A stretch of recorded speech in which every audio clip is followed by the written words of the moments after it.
Der Aufbau von den Nachtschränken ist recht einfach gehalten. Wir haben 2 Böden, 2 Seiten und einen Mittelboden. Im unteren Fach haben wir einen Schubkasten. Umlaufend zu der Front haben wir 1 cm Schattenfuge.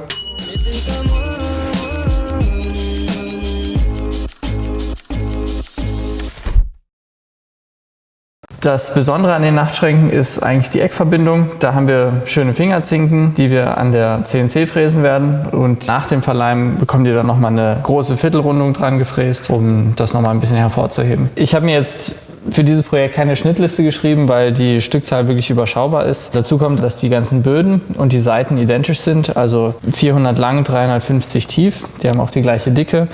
Das heißt, davon brauchen wir 8 Stück. Dazu kommen noch 2 Mittelböden, 2 Schubkastenfronten und die Leisten halt eben hinter den Schubkastenfronten. Wir haben ja den Zentimeter Schattenfuge. Da möchte ich schon gerne noch eine Leiste dahinter haben, nicht, dass es einfach offen ist. Und halt eben jeweils 4 Füße pro Nachtschrank. Genau, es wird alles auf Länge gesägt, dann säge ich meine einzelnen Streifen raus. Für die ganzen Böden und Seiten werden die Streifen ca. 90 mm breit. Bei der Front ist es wichtig, dass wir da natürlich eine sehr schöne Maserung haben, weil die sehr auffällt. Da werde ich mir dann die 2 schönsten Bretter raussuchen oder halt einfach schauen, was von der Höhe her am besten aussieht.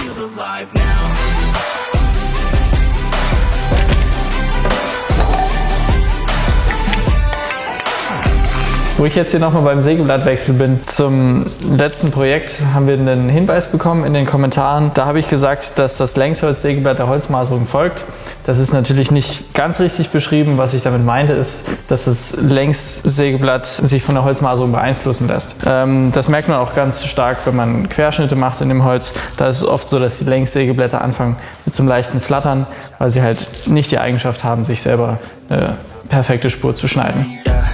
It's the highs and the lows, the change and the woes, all the fame on the coast and the pain no one knows. I want the time just to slow, my mind's feeling low. Say I'm fine but I know that I might be alone. Fell in love in the worst kind of way.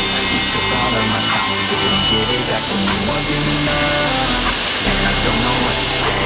You wanna fall in love but don't wanna feel the pain. I'm so low, cause I don't know if I'm alone, if I'm unknown, but I won't go, no I won't go. You ain't never gonna slow me down, cause I feel it right now.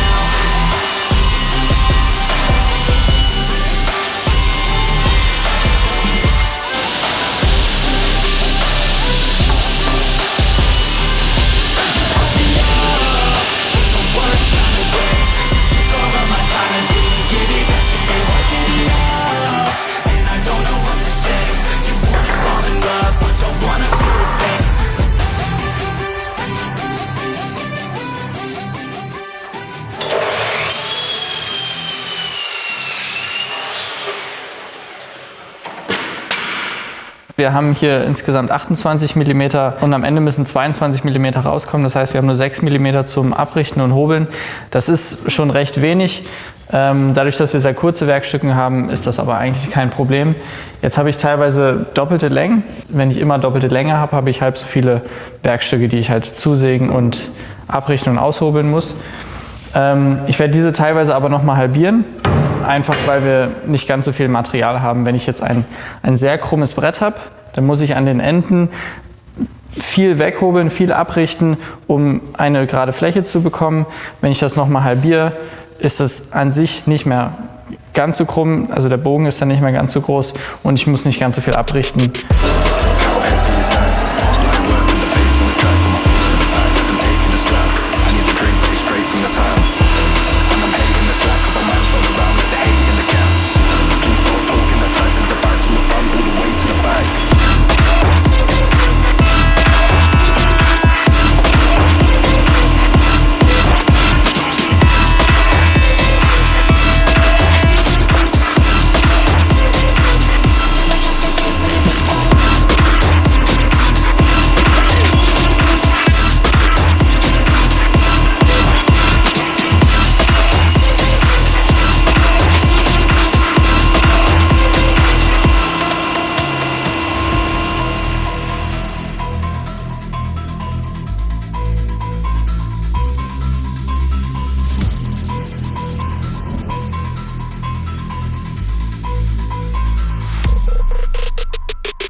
bass on the track, on my face to the back like I'm taking a slap. I need a drink, but it's straight from the tap.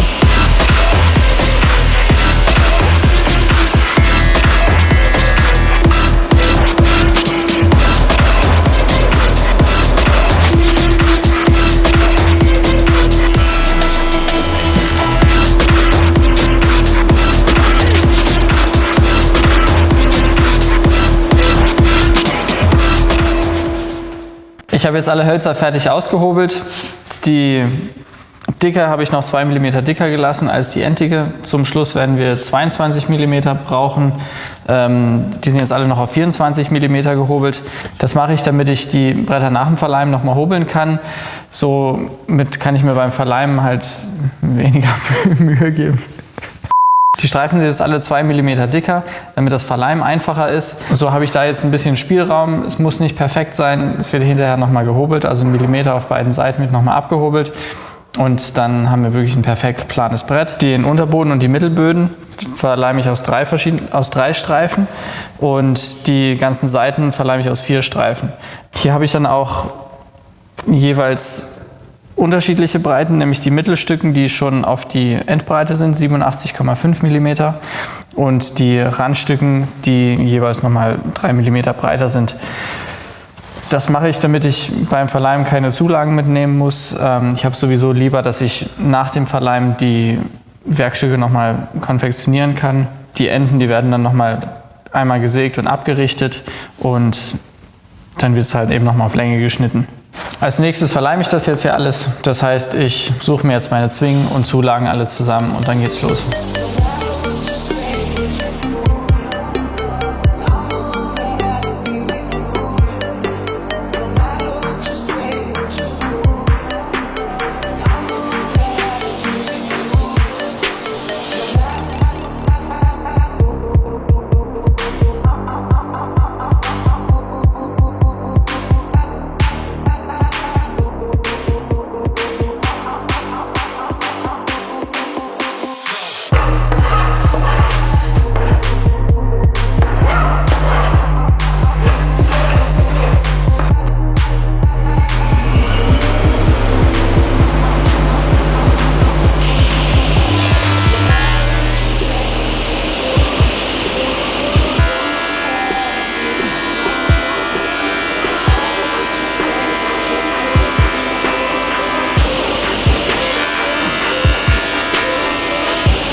Ich habe die Platten jetzt alle fertig auf die 22 mm gehobelt. Die nächsten Schritte sind jetzt hier am Rand nochmal einen Streifen abzuschneiden, teilweise 2 mm, teilweise 3. Das hatte ich ja extra breiter gelassen, damit ich mir die Zulagen bei dem Verleimen sparen kann. Dann werde ich nochmal ein kleines bisschen abrichten, da die Sägekante ziemlich rau ist, gehe ich nochmal in die Abrichte, dann haben wir eine schöne geschnittene Kante. Nach dem Ablenken können wir die Fingerzinken fräsen, das kommt aber im nächsten Video. Ich sage schon mal Tschüss. Wenn euch das Video gefallen hat, abonniert den Kanal, liked das Video und ich wünsche euch noch viel Spaß mit den letzten Aufnahmen. Bis bald.